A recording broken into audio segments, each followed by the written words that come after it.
Jadvyga, sakykit, 12 metais visi mums žadėjo pasaulio pabaigą. Tai čia kas nors įvyko ar neįvyko? Kaip suprast, kas čia vyksta dabar? Tikrasis įvykis įvyko 2011 metai, gruodžio 30 dieną, 17:50. Tada Žemė įkrito į savo ašį. Ji pakeitė kryptį, pasikeitė magnetiniai Žemės poliai, daug kas matė, filmavo mėnulį šonu gulinti. Tai čia akivaizdus parodymas. Bet svarbiausias dalykas tai yra žmonijos periodo užsibaigimas. Jau 12 metų lapkričio gruodžio mėnesį nuolatos mano mokytojai sako, jums nėra nuspręstas likimas. Kiekviena para duoda mums į ateitį.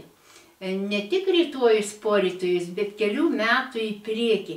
Kaip šiandien gyvenam, taip rytoj turėsim likimą. Bet yra bangavimai. Bangavimai labiausiai ryškus 7 metų, 70 metų ir 700 metų. Reikia atkreipti dėmesį dabar, kas vyko prieš 700 metų, mes šitą periodą pradedam.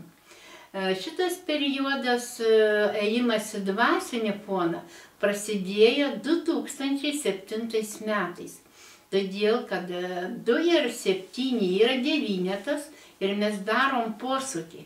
Ir taip nuolatos mes kylam dvasiniai plotmėj į didelį dvasingumą, į žmonių norą sužinoti, dėl ko atėjom čia šitą gyvenimą, ką mes turim pasiekti, kokia mūsų misija. Pagrindinė misija būti Dievo kūrėjo žemėje esantys žmonės. Tai yra mylėti gamtą, kurti grožį, džiaugtis gyvenimu. Ir dabar jau erdvėje keletą kartų mačiau geltoną saulę su daug spindulių. Saulės spalva pienių žiedų žydėjimas. O šitas simbolis vadinas saulė su 33 spinduliais. Tai yra džiaugsmas. Jeigu žmogus yra piktas, kerštingas, šitas džiaugsmas į jo krūtinę negali ateiti. Tai yra ir Jėzaus žodžiai. Jeigu tu pyksti ant brolio, kurį matai, tai kaip tu gali mylėti Dievą, kurio nematai. Aišku. O dabar kaip su tom visom katastrofom? Ar čia potvyniai ir žemės drebėjimai, ar čia žmogaus viduje jie vyksta, ar jie vis dėlto jų reikia dar lauktis, tikėtis?